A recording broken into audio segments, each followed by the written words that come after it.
Moving forward, a couple of bits here.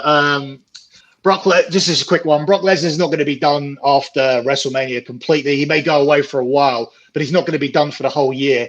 There is some money invested in some marketing material, T-shirts, etc., for Brock 20, and we've not seen anything about that yet.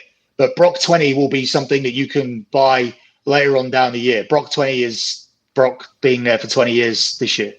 So yeah, that will be. He won't be done after Mania. Otherwise, I don't think they would be. But they would be making this stuff or buying this stuff. But I think he'll be gone for a while after he loses. But I don't think he'll be done for good. Okay, so there was a big multi-man match on the WrestleMania card for the SmackDown side. That looks like they might be splitting that up. They might not be having all these multi-man matches like they were going to because they're not 100% sure what's happening with Cody Rhodes for Mania.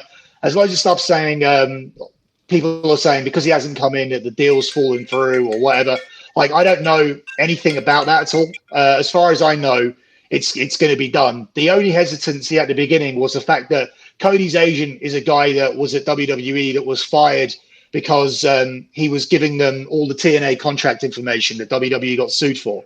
So that's still Cody's agent. And that was the issue in terms of having him back around the WWE scene. But that's all been dealt with. So the only issue with Cody was creative.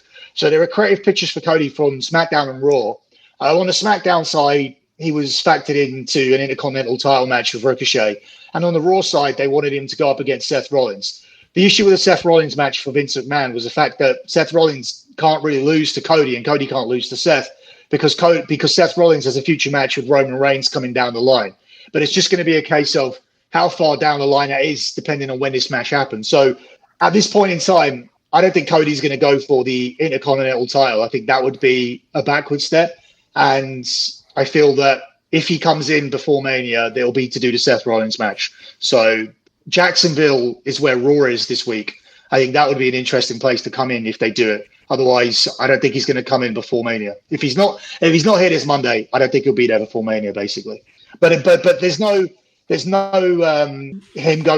talk of like him going to Japan, Mexico, re-signing for Ring of Honor, doing anything like that. I don't think he's going back to AEW at all. As far as I know, there isn't really any major issues with WWE in terms of financial or whatnot. It's just a case of creative pictures. That's it. And whether he comes in and when he comes in and how he's doing it. And he is deliberately doing things to troll people on social media, which is something that they said that they were going to do.